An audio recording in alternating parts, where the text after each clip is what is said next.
All right, how's everyone doing? We have The Night They Drove Old Dixie Down by the band. This is the Last Waltz live version, the last concert that they did together. It's filmed, it's a movie.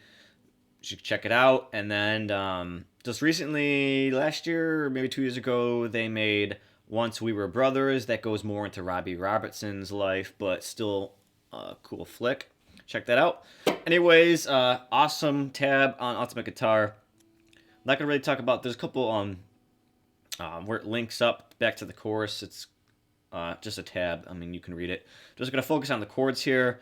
Largely, I'm doing everything the same. In the chorus, he calls for an F major 7. I'm just doing the full F. And on the E over C, it's after the F in the opening verses for each lines here. What I'm doing is I have the F, just taking the index finger off and just getting this fat E string. But first two lines of every verse is going to be A minor,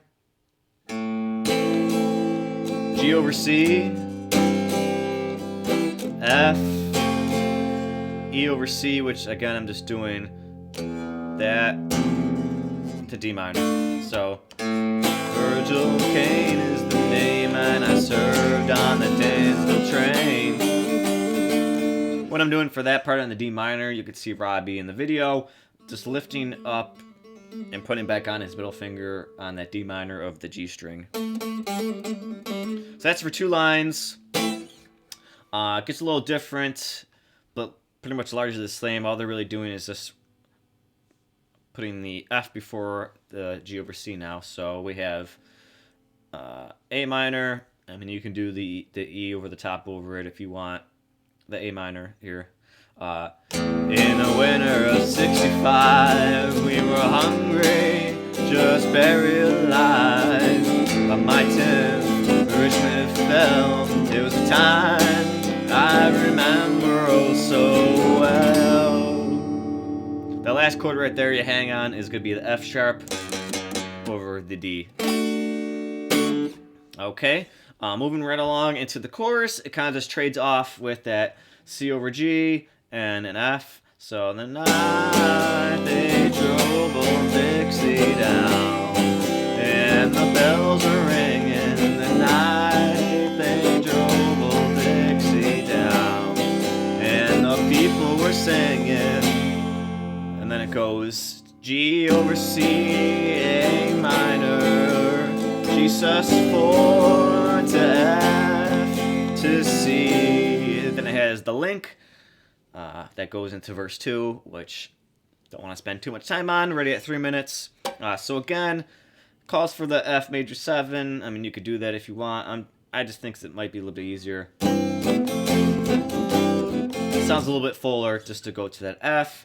And the G sus4 is playing it with your pinky, and then just having the C from that B string with your index finger, C sus4.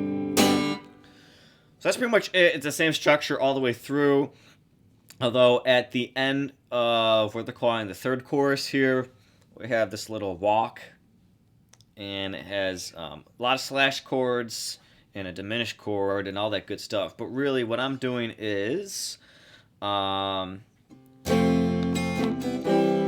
just doing the bass note of each chord. So I mean, you can just walk it down right from the E string. So we have B, B flat, A flat, G, F sharp, and then the chorus again.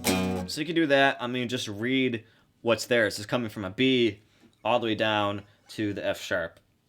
So whichever which way you can find those notes, do it. If you really want to do those chords, go for it. It's B over G, B flat, A over F, which I would honestly have to look up before even playing. It'd probably be something like that, maybe. A D diminished, but has an A flat over the top, like, okay. And then the G over C again, and then the F sharp over D. But whatever. Hope that helped. If it did, subscribe because this year, like I said, 4,000. That's what the goal is. So keep it up. Really do appreciate it.